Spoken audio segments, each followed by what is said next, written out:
so in love with you. Whatever you want to do is alright with me. 'Cause you make me feel so brand new.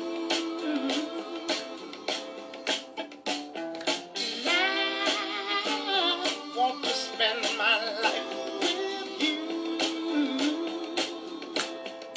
And they say, sing, baby, since we've been together, oh, loving you forever is what I need. Let me be the one you come running to. Oh man, I had to play that today. What's going on, guys? It's snowing outside. It's like relaxing, and I had to do a little Al Green today, man. I hope everybody's doing well tonight. I don't even want to stop playing this thing. This just gets you in the mood, you know? It's just, love it. Loving you weather, times are good or bad, happy or sad. Oh man, yes. That is the famous Al Green, Let's Stay Together. Man, I hope everybody's doing well tonight. Hope you guys are staying warm. I know it's a little dangerous out there, but I love the snow, and I couldn't think of a better song to play right now just to relax in the mood with Al Green, because in a couple of minutes I'm going to bring on a guy that's mad smooth, relaxing, my man Alvin Clayton. He's just all about the cool, so I can't wait to get him on and go from there. I'll talk about a couple of things I want to get off my chest. I watch The View a lot. I'm a big fan of these ladies. I love their comments. I love the diversity in the views and what they're doing. But I got to be straight up with you, man. And it really has nothing to do with being a Republican. I just don't like her. Meghan McCain. Is it me, or is it every time when she's just like on the show, she looks like somebody just shot her dog, or somebody just broke up with her or something. She's always just ready to just attack, and she's just straight up mean. Like, I don't really know what her deal is, but half the time I don't even want to hear from her because she's just a miserable person, and I don't understand. I just really don't. And that's what I have to say about that. I love The View. I love the women, but I think Meghan should be replaced. You know, and I don't mind bringing in a couple of Republicans to get some more, views on what's going on in politics. But Meghan is just straight up, she's just mean. Like it's like she doesn't even want to be there. It's like you ever just see somebody sitting on the toilet and then they're just there for like 3 hours just waiting for like, all right, man, I just want this to be done. I'm just sitting there thinking like maybe, she's constipated. And she just doesn't want to be there. So, if you guys got comments, let me know. But I don't like Meghan. I think she doesn't belong on the show. Maybe they have her there because of controversy. But me, I like The View, but I just dread hearing her voice. And obviously Joy Behar does too, because Joy just goes in. Joy is pretty much like that aunt that you look forward to seeing on Thanksgiving, but at the same time, you don't want to see her because you're just waiting for her to say something. That's Joy in a nutshell, but I love her to death. So right now, I'm going to bring on my man, Alvin Clayton. If you guys don't know, just to recap on Alvin, Alvin is a very successful businessman, great husband, he's got a beautiful wife, GQ model, great artist, and a restaurateur for years, and we're about to bring him in right now. And let me just bring him in. Got to do my thing right here. Like 5 seconds, do the countdown, 5, 4, 3, 2, 1, and I think Alvin's about to come in right now. He's just got to accept, and here he comes. Yo, man. There he is. How you doing, brother? Yo, I was grooving to that Al Green song, man. That is like that Al Green song. I was like, let's. I won't sing because I can't sing, but it was groovy. Oh, I love Al Green. Yo, when I was dude, I agree with. Yeah, man, when I was looking at the snow, I'm like, what am I going to play tonight? I got Alvin coming on. He's chilling. Obviously, it's already, you got the French Furry going. I'm like, I need some Al Green. I need some Let's Stay Together. Hey, and listen, I'm with you on that Megan McCain thing, man. She doesn't seem like a nice person Thank at all. you. She just seems angry. She just seems angry All the to me. time. But you know, All the yeah, time. And yeah. And you're right. It's not. I don't think it's like Republican or Democratic thing. It's just like the energy of the person just seems like she's mad about something like all the time. thank you. Yeah. Thank you. I was just No, I talking agree with about you. that with other people, and they agree with me. Like, oh, you know what I was talking to? Felipe Rose, of the Village People. And me and him both agree. We were talking about it today, that we love the voice. I love Whoopi. I love all the other girls, Joy and Yeah. every Sarah, all of them. They all have different opinions from different views. And I get you have to have a Republican on there. You can't have everything. But you have to have your opinion. You have to have all sides. But when you watch the screen, right? Look at Megan's face. She's just angry, miserable. Like, and I No, you're right. really You're feel right. like she's sitting on the toilet, just constipated, just like I really don't want to be here right now. And when she comes on, And it's I just think she angry. just and I think she's one of those people that love to want to disagree with whatever is being said. You Yeah, know? It just seems like somebody says, okay, you have to give the opposing view and just go as deep as you can to be, you know, to be angry about it, because that's where I see it coming from. But exactly. I'm not here to talk about bad people. Nah, we could talk about that all You know, day. God bless her. God Megan, bless I her. hope You you're know, outside in the cold so you can enjoy the view. That's all I'm saying. it's Lent. It's Lent, man. So I'm gonna go with the positive vibe. Let's go with the positive vibe. So, Mm. Alvin, this interview is about you. First of all, thank you for coming on, man. I appreciate you, bro. Um, Thanks for the invite, bro. yeah, of course. We'll go through real quick because everybody knows you're a model. That's a big thing that everybody knows. Covers, a lot of the great magazines, but I want to get into more than just you modeling because you have a lot more than just a pretty face and walking a runway. You're a gentleman. You have like I said, I love your wife. She's beautiful. She's intelligent, and you guys make like the perfect couple. But you're also, Thank yeah, you. of course, you're also entrepreneurs, you're restaurateurs. And I never knew about your passion for art until I attended your restaurant in New Rochelle. And the art around the whole place was gorgeous. And I had to ask you, like, who did all this? And when you told me you, I'm like, bro, when do you find the time to do this? Do you stop time? And your wife is like, are you ever coming out of there? We need to go to work. But You know what? Actually, yeah, the art is like my passion, man. I mean, I find time. I paint before I come into the restaurant. I paint on my day off. I leave the restaurant. I come into my studio. Sometimes I paint till 2, 3 in the morning because my studio's at my house.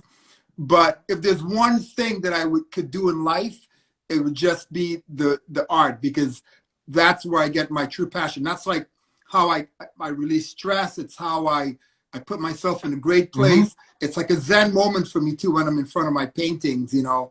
And that's like, you know, there's nothing like it, man. It's like breathing for me. You know? I totally 100%. And each painting has its own story, which is awesome because there's a lot of artists out there when they draw, a lot of their paintings are very similar. You have your own way about your paintings, but each painting has a story. Now, we went through a lot of your art, but is there a few works that you've done that is more passionate and more meaningful to you than anything else? Well, you know, there's been a journey with the art. I started doing family and friends, and people were responding to that, and they were, you know, really coming out in a positive way about it. But I never felt that I was actually at that place that I wanted to be. There was like so much more that I wanted to say, and there was so much going on in the world, and I'm very much in tune with politics and just social things that surround us. And I wanted to have a voice to say something. So whenever I approach a painting, even if it's about a family member or whatever, I look at it and it has to come and it has to make a statement about who that person is, whether it's love that they give or whatever energy they give off, I try to pull that into the painting. If I'm painting a piece about a political figure or whatever, I'm like, okay, there's that person, but what is their aura about? What are they doing? What are they saying? What are they giving to society? Exactly. So every piece that I paint, I put that little touch into it. You know, I have a couple of pieces, like, you know, with the last 4 years of the administration that we've had, my art has actually what's gotten me through it, you know. And it's not really so much about politics, or it's not about the politics of the person. It's just about the person as a human being. And for me personally, there was a lot of suffrage that I did with all the stuff, the vitriol that was coming from the leader of our nation. And so there were times when I just felt like I wanted to scream. I just was like, oh my God, I can't take this anymore. It's too much. So actually, I did this painting. There's a very famous painting by Edward Munch called The Scream. Oh my, that's one of my favorite paintings, where it's like that. It's like, ah!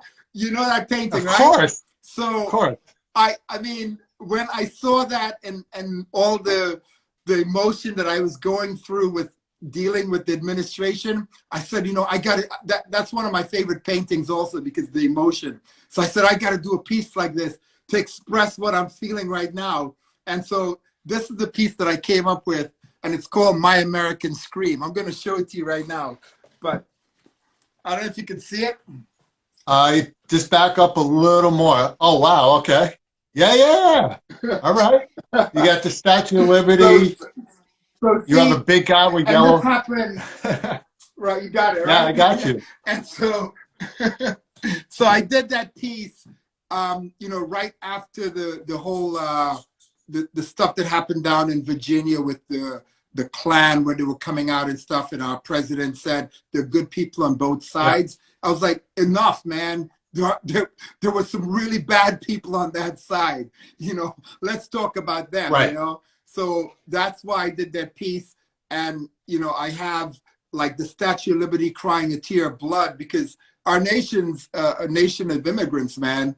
Yeah. And I just felt like it was a point where it was a line too much. So I did that piece. So there's thought in every piece that I do, and it's about the backstory, and there's a lot when you unpack that in all of my paintings. Yeah, and I love how you said, you know, the land of immigrants, because I mean, let's cut the bullshit. In reality, in order to be American, you have to have so many different nationalities in you, because we're the one country, the one continent that all other continents came to.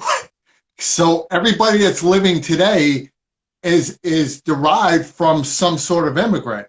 That's why I think it's funny when they're like, oh, let's take back our country. It's like, bro, what are you talking about? Like, are you kidding me? Unless you're Native American, we all came from someplace else. Full Native American, because there's even Native Americans that have mixed bloods to them. You know, Puerto Ricans are very mixed with Native Americans a lot. And it's awesome. That's why I laugh when people just say stuff and it's like, dude, what are you talking about? You're not even making sense. And even with the Scream picture, I wanted to tell you, when you said the Scream, years ago, before Bed Bath Beyond closed, they had the Scream in like in a print on one of those poster boards that you flip through and stuff like that, because they had those in Bed Bath Beyond. And I was flipping through them, and I stopped, and a kid behind me started flipping through them, and he yelled out, "Hey, Mom, look, it's a weird version of Home Alone." And I looked around, I'm like, seriously, dude? I'm like, seriously? Okay, I'll remember that one, Home Alone. But your art, bro. Yeah, but listen, man, it's what makes this country great. Yeah. You know, people coming from different places, you know, and, you know, that's the beauty of this country. And you can come from someplace else and you can make it here and you become an American, you know, and that's what's great. And people that try to divide that, you know, they need to probably go back to where they came from, because they love to put that in your face. America, love it or leave it. but apparently they're not loving it too much now that it's changing, Yeah. right? So maybe it's time that we start saying, America, love it or leave it, right? Yeah. Because we ain't going nowhere. It's absolutely nothing that people say when it comes to a lot of that stuff with racism, and I always joke about it all the time. Doesn't make sense. I always use the phrase, how can you be a racist when you walk outside during the daylight and you love getting a tan? You make plans to go to the beach, but you don't like somebody color of skin. You don't like this person because of this, but then you'll make plans to go eat at an Italian restaurant. And I'm Italian. I love the brothers. You know what I'm saying? So it's like, when everybody starts speaking about stupid stuff, there's no logical meaning behind it. And you know what it is? All it is hate. But where does the hate come from? You want to know where it comes from? It comes from the people that taught them what's wrong instead of teaching them what's right. And that's where all that bullshit comes racism from. is a disease, man. It's a disease that needs to be wiped out. You know, there's no two ways about it. You know, people need to be anti-racist, and it's just, there's no place for it. You know, like I cringe with the people that, you know, they talk about the Black Lives Matter movement, right? Why is it so difficult to say Black Lives Matter? I could say White Lives Matter and it doesn't make me any less of a black person, right?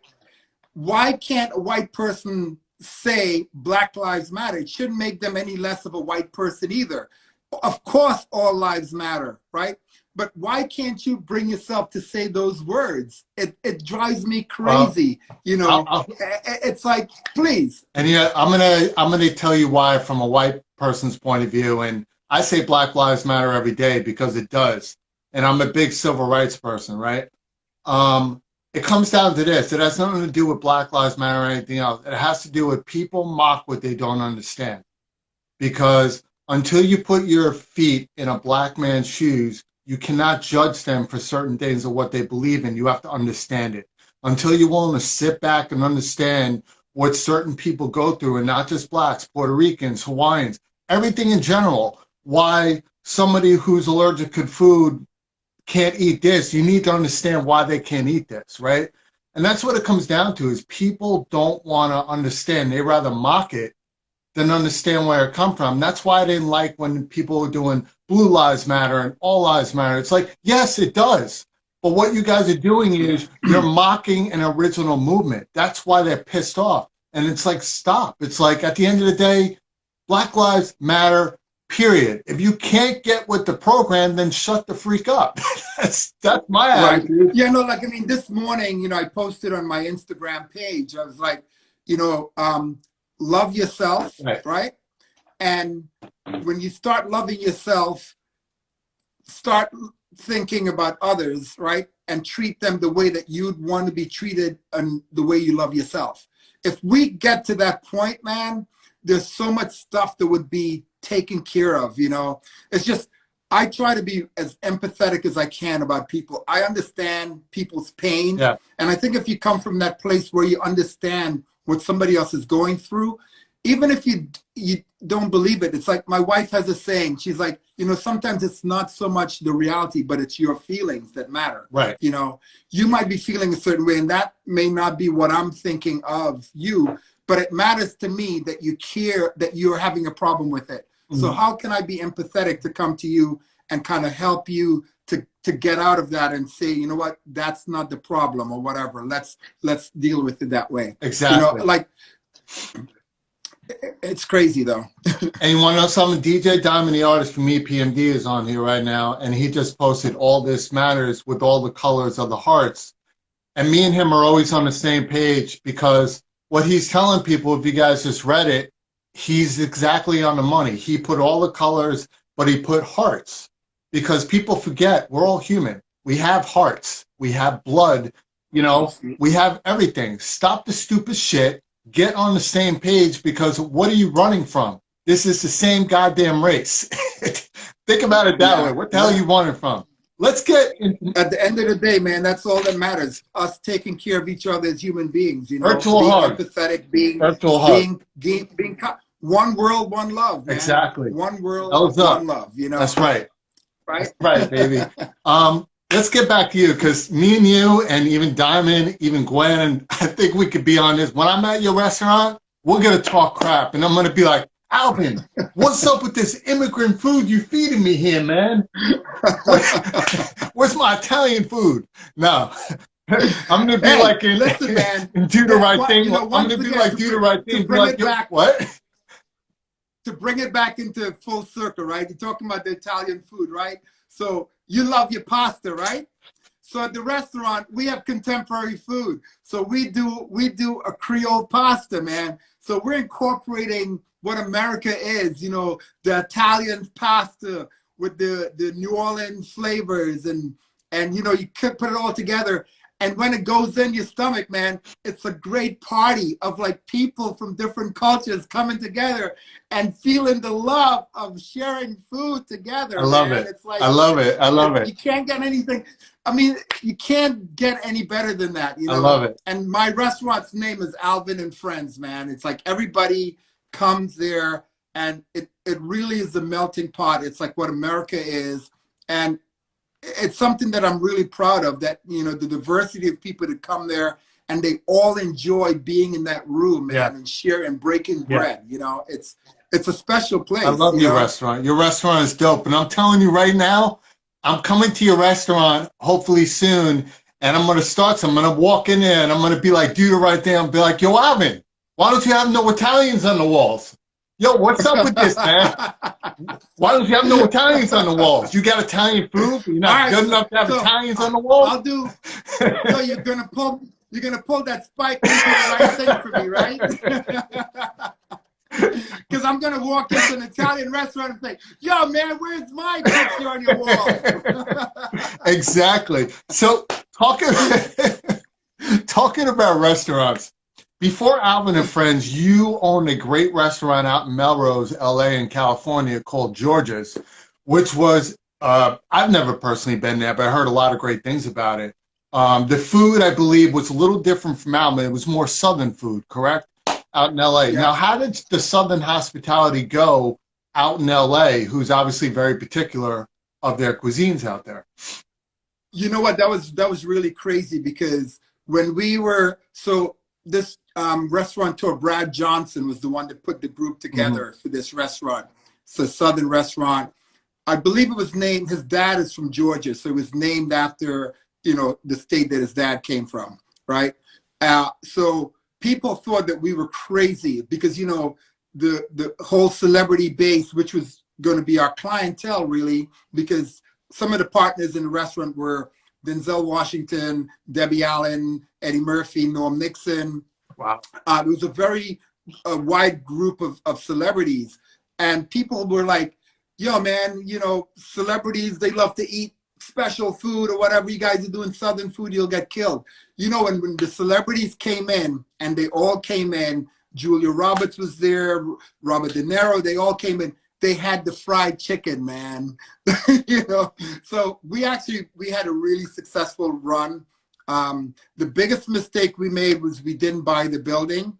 Right. And so when the building was up, the building was sold from under us, and the new owner thought that he was going to be our partner with the ridiculous rent that he wanted. So we closed, but it was a great run. But the lesson that I learned from that, being a part of that establishment, is that once I did my own restaurant, I actually bought my building. So, which is smart. You know, you learn lessons as you go along, and so that was definitely one of the lessons that I learned. Well, that's how you grow. And but the Southern cuisine worked really well in LA. But that's how you grow, though. See, a lot of people, they know the stumbling blocks and the rules of how to grow. It's when you stumble, you get back up and learn from it.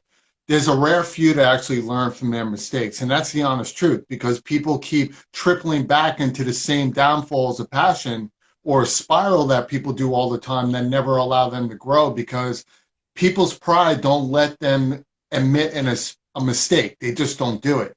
I make mistakes all the time. Like, okay, me too, man. Yeah, I make mistakes. It's how you grow. It's how you become better. It's how you become.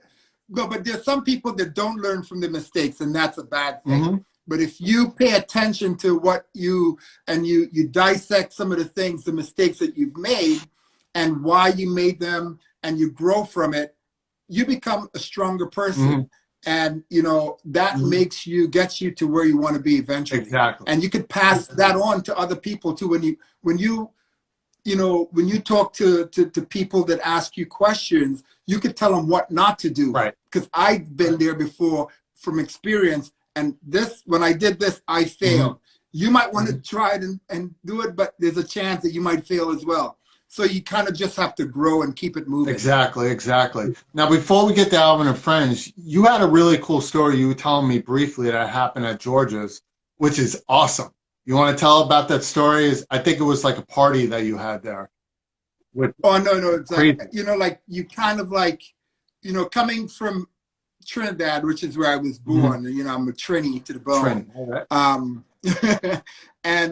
But being here in this country once again as an immigrant and living the American dream through hard work and getting to where you are, there are certain things that happen that you kind of like pinch yourself and you remember where you come from. And I've always been humbled by my beginnings and humbled by my success, to be honest with you.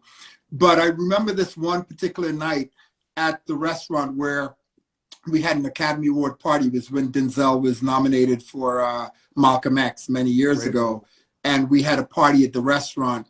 And the party was great, whatever. But part of the fun thing about owning a restaurant is like after the guests are gone and you're tired, you kind of just chill. And sometimes you have some really good friends and you just kind of hang out. And you just, break bread like you and I kick it sometimes when we're at the restaurant, right? But this one night, I kind of like pinched myself because I realized like around 4 o'clock in the morning that the people around the table were Denzel Washington, Wesley Snipes, Lawrence Fishburne, Kevin Hooks, Brad Johnson, Julia Roberts, and this guy, Alvin Clayton. And I'm like, yo, what's, and it was just cool. It was just like you and I kicking it, just talking about life and things. And you kind of like pinch yourself. It's like, when I was 5 years old in Trinidad, if someone told me this was going to be my life, I'd be like, yeah, what are you talking about? While I'm running around with no shoes in my yard, right? Wow.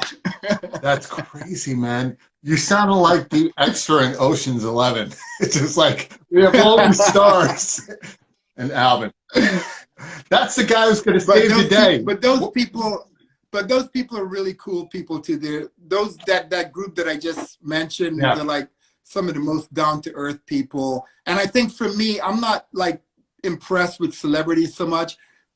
I mean, you've got a great job, you're making a lot of money, but what are you doing to give back to our society? Or what do you do to make your community better? Exactly. And all those people that I mentioned, they're people that actually do things like that. And I think that's why the energy of that night worked so well, because we were people that cared about other things than celebrity. Yeah, so that was pretty cool. That's why I feel horrible for somebody like Ashley Judd, who gives back a lot. She's in the rainforest and boom, boom, boom, she shatters her leg.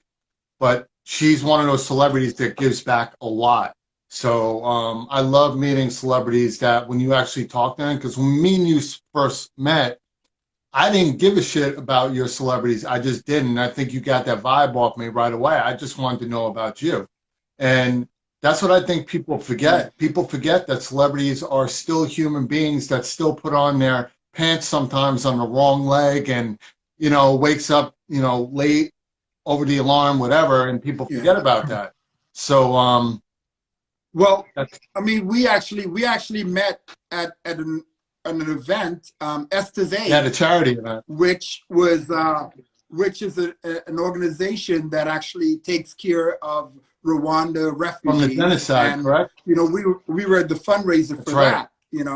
Yeah, and I mean they do great work and help a lot of people that are orphaned to learn Culinary Institute and different things like that. So that's what makes a difference to me, to be honest with you. What do you give to society?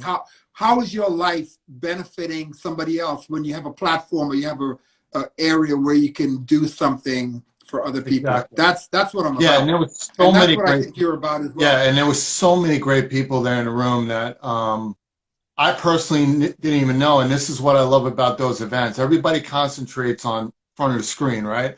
I like going to those events and meeting people behind the scenes, like Jacob Javits Jr. I didn't know I'd meet him, but he was a down-to-earth guy, and Sandra Bookman was being honored that night. I met you. But I was actually there for the free Hennessy, so I'm just saying. Well, there's always one in the group, man. I was there for the Hennessy. You're that guy, huh? And all the hors d'oeuvres. Like I'm walking through each table. I'm going to pay for it. They're like, no, it's free. I'm like, what? I'm like, you guys have a to-go container? Because I'm kind of hungry up in here. It was great. I thought when I saw you coming in, you weighed like 150. When you were leaving, you were like 175. Easy. And that was without my midget date that I had. I mean, my small person. Sorry, she's gonna kill me if I even say it. I was carrying her just like that. But we're gonna have to edit that out. Oh, sorry. But getting to Alvin's restaurant now. Alvin's and Friends, which is in New Rochelle. It's a beautiful restaurant. If you guys haven't been there, it's got a piano bar in front, catering in the back, which is for private parties as well. Great restaurant, ambiance. The staff is unbelievable, so friendly. Little outside cafe. Really? That's what drew me to you. But the great thing about your restaurant, it's more of a contemporary cuisine that offers some soul and Caribbean vibes to it. So why don't you explain about the flavors that go into your food? Because it's unique. Okay, so, having been a partner in Georgia restaurant in LA, which was strictly Southern food, right, and coming to New Rochelle with a very different and diverse clientele, I wanted to create, get my Caribbean roots in with the Southern experience that I had owning Georgia. Right. And so the contemporary side was like, we're not heavily Caribbean in New Rochelle. So we have a very diverse clientele that comes in. So I wanted to create a menu where everyone can come in and really, enjoy the cuisine that we have. So the contemporary part comes in. Look, an example, we have a Caesar salad on there. Mm-hmm.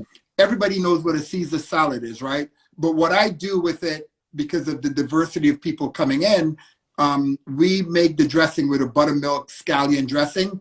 And instead of the croutons that you normally have in a Caesar, we have like fried black-eyed peas. At one time, I had fried okra. So I take little twists like that and make it, very much to us. I have a rum punch that I make, which is like phenomenal. It's a Caribbean, a Trinidad-style rum punch. Great flavors. So we made that into a sauce. And a couple of years ago, we won the best wings at Wing Fest. We did a rum punch wings. Huh. So now we've taken that and we've taken your Italian meatballs and we have a rum punch meatballs that people go crazy about. I think I've had those actually. So that's what I do. So for me, like creating the menu is also a bit like how I do my art. Yeah. What flavors can I put together that would be great and give it a contemporary flair and fine dining at the same time? Yeah, your food is crazy. And I'm a little mad right now because all I have here is Cheerios. That's all I have. I have Cheerios and almond milk, and I think I have almonds laying around somewhere. Do you have a little bit of jerk sauce in the kitchen? I think I have ketchup packets and salt that I try. And soy sauce. Try some jerk Cheerios. I gotta get like the naked chef up in here and be like, no, don't worry about it. This is what we're gonna do. Because you're getting me hungry right now. Can I throw some escarole? Can I mix escarole with my Cheerios? Just like, hey, I'm drinking sorrel right now. So you can actually put some sorrel on your cereal. Really? Instead of the milk. Hopefully it's gonna stay nice and crunchy with the wine that's going in there right now. Oh man, you're getting me hungry. But when I was there, I think it was in the fall, I met up with you. I had some dinner there. We had stuff to talk about. But you said it on the nose that the diversity of people that come to your restaurant, but it's not just people in New Rochelle. People come from Pennsylvania, Connecticut, New York City to come to your restaurant. That's how good it is, right? And when I was there, I didn't even know what was going on. And this was in September when it was starting to get cold. Restaurants are pretty much dead in New York City. And you were hosting like a whiskey festival, like the Harlem Whiskey Festival in your Yeah. restaurant. And to give people an idea of the diversity of people that were there, it was awesome because I got to reunite with Fubu, the owner of Fubu. Keon Harrell was there, who everybody knows right now for Justice with Keon. Definitely signed his petition, by the way. You had guys that had started Ciroc, and Right. it was just such a great, eclectic group of people. And I was honored to be invited into it by you, and they allowed me in there. And it was such a great time. I ended up hanging out not just for an hour, but for another Yeah, 4 late night, hours. yeah. 4 Yeah, my man hours. Ron Williams put that together. Yeah. Well, who was that? Ron Williams put Ron it together. Williams, yeah. And, you know, yeah. And thank you for giving me a ride home because I wasn't ready to drink like I think I had 7 shots. Yo, of man, whiskey. don't tell them how nice. Don't tell them how nice I am. People might want me to drive them home after. Oh no, I didn't explain the whole story. So what happened was I ordered an Uber and Alvin just showed up and I'm like, "You Alvin?" He's like, "Yeah." So took me home. I had to be safe. I had 100 jobs. I'm Jamaican. I'm like Jamaican. I got me 100 jobs. You're like in living color, just like how many jobs you have? I'm only an attorney. You got 1 job? Bah, 1 job. Lazy boy. I'm a restaurateur. I'm a TQ model. I'm an artist. I'm an Uber driver. I do it all. I do it all. I do it all. Oh my God. Yo, I just cracked a rib. Oh my God. So speaking of, we'll get into the little modeling now. We know what you did in the past for modeling. If you guys don't know, just look them up. You'll find pictures everywhere. But I do want to say congratulations because you just got back into it. And it's not like you have to because you do very well for yourself, but I believe IMG, who's a big company for modeling, big representation, just signed you again, which is great. Yeah. So once again, you know, just doing stuff, doing your feelings, like after the George Floyd murder, basically, and I've been doing all my political pieces, which I never show at the restaurant because of the diversity of people there. I don't want to step on anybody's toes. But Right. after the George Floyd incident, I just felt like I needed to show these pieces. So I was putting them on the website, and I got a call from the curator at Iona College, the Father Kenneth Gallery. And she said to me, Madeline, she goes, "I really want to do a show with all of your political pieces." So I did the show. It's called Unapologetically Me, and it was up for 2 months it was a virtual show because we were in the heart of COVID. So the show was being passed around. It was received really well, and it was shown to some folks at IMG, and they reached out to me, and we had a virtual meeting, and they had known me from my modeling career in the past as well. And so we were able, you know, to get it together. I was really honored to be with them, and they signed me, you know, and hopefully I've already started doing some work with them, and I'm looking forward to what the future holds with that. Yeah, and I think you have it, and you know it's great. The one great thing about modeling, if you can build a career out of it, which you did, age is never a factor, and if you keep yourself looking great, which by the way, I think it's some bull crap how skinny you are and how you're staying in shape, right? When my ass is on a treadmill, jumping rope, 7 a.m., exercising like crazy because I got this Italian blood going on with me, because at the end of the day, when you eat a meatball, it's gone. When I eat a meatball, it's a part of my childhood, and it just sits on my hip. And I'm sitting there trying to do my thing. And then I realized, you know what it is? I know what it is. I'm single. That's why I can't look as good as I want. And then I met Gwen, and I'm like, that's the secret. It's his wife. She's a good-looking lady. That's right. Got a good head on her shoulders. She's just a great person, and she keeps you in check. So my question is going to be... She's a great support base, man. She's a great support base. I want to know if she's got a sister. Keep a lot of stuff going. I want to know if she got a sister. you know? Yeah, but she's married. So she was already taken. She Man. has two sisters. They both were taken. Like Positive Thing says, what's the man got to do with me? I was playing. I ain't like that. I ain't like that. Maybe she's got a friend of a friend of a friend. Great. Normally when it's a friend of a friend of a friend, that means I'm getting the psycho friend because it goes down that ladder. Like, yo, there's No, one we'll have girl. it do. We'll have it do the screening for you. Okay, that would be great. And if I find out she's on Tinder, it's not happening. Not happening at all. So let me ask you, since you've had a successful career doing all these sorts of trades, and it's just, I don't know if you notice it, you probably do, but your career is actually just keeps going. But right now, how has the restaurant industry been for you in New Rochelle? Because here in New York City, it's really taken a hit on literally 80% of the restaurants. How are you guys doing out there right now? You know what? We're holding our own. It's been rough. You know, initially we were the epicenter of the whole virus. Remember? So once that first happened, we closed down for about 10 days to kind of just do a remodeling, because I'm fine dining. We weren't really takeout, and delivery wasn't a big part of who we were.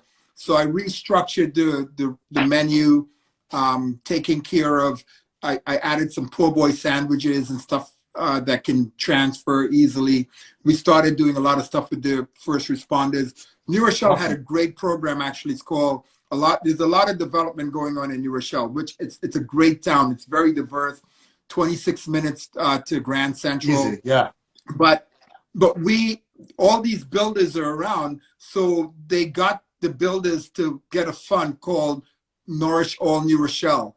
And they were buying gift certificates from the restaurants here, and we were providing food to underserved people. Mm-hmm. So that was a huge help for us. And just, being one of the few Black-owned restaurants in New Rochelle, people wanted us to be relevant. And so the support was great. And we were always ahead of the city. We were 25% and 50%. Plus, I had that patio area. So when people couldn't dine inside, we have a beautiful patio area in front of the restaurant that we were able to provide people's meals.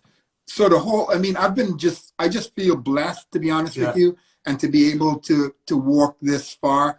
And now there's a little bit of light at the end of the tunnel. We're still in the tunnel, but hopefully the longer I stay open, the better my chances are of getting over to the other side and, being back where we were before. Yeah, and I'm going to tell anybody who's watching, but we get a lot more viewers, obviously, when we share it, which is great. But I want everybody to know, if you're in the city or Queens or Long Island, whatever, you average at least 40 minutes to go to any of these restaurants. And New Rochelle is only 26 minutes away. Literally, I didn't think it was that close. And the food is phenomenal. Like I said, the staff is great. Alvin's there on a daily basis. And one of the great attributes to your restaurant, which I've told you, is because you knew that I was explaining to you, I ran restaurants for 25 years. I've been in the industry.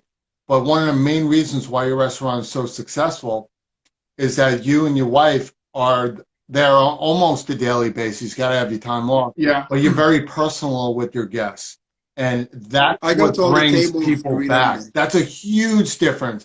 There's a terminology in a restaurant called touching the table, right? And that's what a manager job is to do. And waiters, because a waiter has to do a check back, which is 2 minutes, either 2 bites or 2 minutes, right? That's a check back. But what you do is not only does the waiter check back, but you're checking in on them as the owner, not as the manager. As the owner saying, how is everything? And the great thing about that is if there is a problem with the food, it's going to be rectified like that when you speak to the owner, and guests love that because guests know when you speak to a manager or GM, they're being paid to do certain things. You're coming to the table as the owner. How can I make this night better for you? And that's what people recognize, and that's why I got to give it up to you. And that's the reason why the success of your restaurant has been so great, because at the end of the day, your employees know that their owners got their back, and that's a rarity.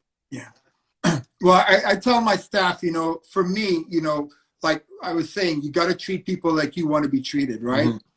Mm-hmm. When I walk into a restaurant, that first 10 seconds, that I meet the hostess or the host sets up my whole meal. Right. If I feel welcome, I'm comfortable. That's a big part. So I tell my staff, people have choices. We should be honored that they chose to be with us. And if I'm at the restaurant, I go to the tables and I greet everyone. And I don't even like asking them, how is everything? Because to me, when people ask that question, they want the answer to be, everything is great. If you have a steak, I would ask you, was your steak prepared to your liking? I really care about the meal that you're having in front of you.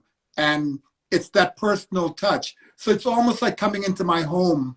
If you come into my house and I don't say hello to you, you'll be offended, right? So it's the same thing for me. When you come into the restaurant, it's like coming into my home. So I come to that table and I let you know that I'm honored that you're here, and we'll do whatever we need to do to make your meal and your time with us an enjoyable one. Because you know what? You're the best advertisement for me. If you have a great experience at my restaurant, and I would say 90% of my restaurant are word of mouth, which is great. And that's been the foundation of our restaurant from day one. That's unheard of. 90% of your business is word of mouth. Yeah. You save so much money on marketing. It's just unheard of. And that's another thing. I mean, people ask me a lot of times, who does your marketing or whatever. I'm like, my customers, basically. I mean, they're the basic people because of their experiences, and people come in and do stories on our restaurant like all the time. I never reach out to them. I don't have a publicist or anything like that. It's just the word of who we are as a restaurant is out there, and people respond to that. And I think, and once again, like I said, the diversity of the clientele, it's old, young, black, white, Hispanic, Asian. They're all at Alvin and Friends having a great time. And that's something that I'm most proud of. And that's like the epitome of the name of your restaurant. When you walk into Alvin's, you're automatically a friend of his. And that's really dope, and I love it. So with the spring and summer coming up, because a lot of the rules are starting to diminish where they're letting more and more people in, do you have anything that you're planning for this summer that you're working on that people should know about? Any special occasions or anything like that? Well, I mean, I'm looking forward to having our patio reopen once it gets warm. A lot of people discovered us through the city being closed down, and they've come out here. So actually, we've been running a special where if you show us, we're literally a 3-minute walk from the train station, from New Rochelle train station to the restaurant. Right. So if you take the train from the city and you come up to see us and you show us your train ticket, your first house cocktail is on us. So it basically negates the price of a ticket going down. And it takes you the same amount of time if you're going downtown to come to New Rochelle. So, but we're always running different things at the restaurant. I try to stay on the cutting edge of everything. We have a great bar. We have great bartenders. Like you said, we have great staff. They really care about the customer. And, and I'm there. So, I mean, come to Alvin and Friends in New Rochelle. What else can I say? It's the best place to be. Well, I'm glad you said that, because now when I take the train, instead of hopping the turnstile, instead of me hopping the turnstile, I'm gonna go find myself an MTA card. It's on the floor. I'm gonna get like 30 of them. I'll be like, look, man, I took 30 trains to get here. 30 trains. I want some service. We have a scanner. I'm gonna tell you right now, Diamond's on here. Me and Diamond are definitely. I mean, I'm coming back to your restaurant. I've been there, I think 2 or 3 times, but I'm definitely gonna come through with Diamond. As I always ask my guests, because we're at some time right now, is there anything that you can tell people? And this is a big thing I ask a lot of my guests, because every person has a different view on life and how to succeed. From somebody who came from Trinidad, who at first was not blessed with the tools when you live in America, because people take that for advantage, right? Whether it's your skin color or you're actually from here, you're given certain things at the beginning of your life that people take advantage of. Now, you came from Trinidad, which didn't have everything to offer that obviously the States has. What is advice that you can give people that weren't given everything, but can really make a life out of what they do? Like, what are some of the tips that you can give somebody for that? For me, the strongest and most valuable thing that I have is my integrity, my honesty. You know, but I was raised with that. And I think that's why I'm like so frustrated with a lot of things that I see that's going on right now. You know, when we were kids, my mom told us we could never sign anything, you know, because a lot of times kids steal things in school and they come home and their parents are like, where'd you get that?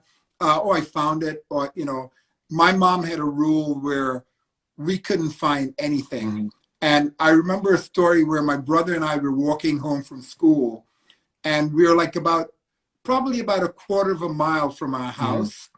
And I saw a quarter, 25 cents on the street, on the ground. And I remembered my mother said we couldn't find anything. So I covered it up and I went home and I told my mom, I said, Mom, you know, there's a quarter I saw in the street. Can I have it? Can I take it? Wow. And I waited for her permission to do it and said it was okay. And so that's who I am as a person. And it's always been my strong point that when I was ready to open this restaurant, 99% of the people that I asked to invest with me before even seeing paperwork were committed to the restaurant because of my integrity. So the one strength that I think is having strong integrity and following through on what you do.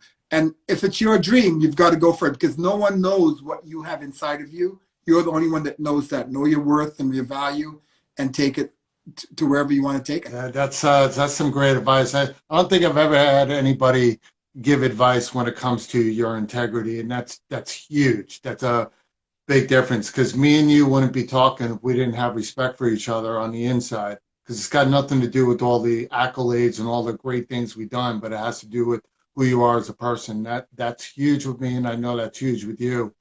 And I'm just laughing because Diamond says I'm going to be his date when I come to you, so I'm going to have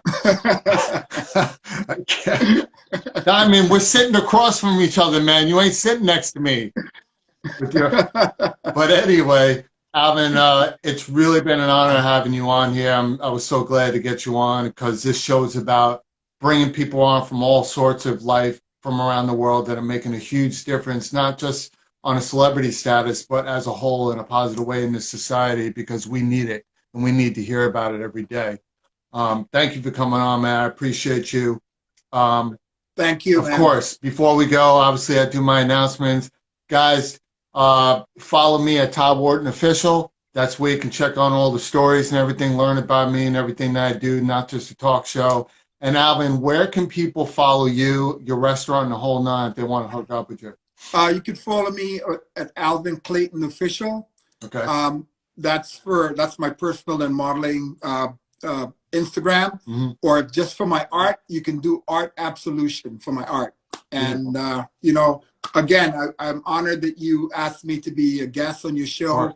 I love what you're doing. Continue doing it. Continued success. And you know, to you folks out there, all I gotta say is, man, be good to each other. I love it. Definitely be good to each other. And tomorrow night, we are going to have a good time tomorrow night because I'm honored to have the Tony Award winner, 4-time Grammy nominee, Miss Melba Moore is going to be in the house tomorrow night. Wow. I'm really excited about that this Friday, just to end off my second week of FaceTime with Todd Wharton. And we have a lot of things coming up. Diamond's going to be on next week. But I just announced we do have a lot of great guests in March. If you guys check it out, we have Joseph Diofrio from Bronxtown Goodfellas be here in March. Michael Winslow from Police Academy and Spaceballs is going to be here. And I just locked up John Amos from Coming to America, who's going to be here with his son March 5th on the premiere of Coming to America on Amazon Prime. So I got them on a premiere, so I'm excited about that. And I'm excited to have guys like Alvin, man.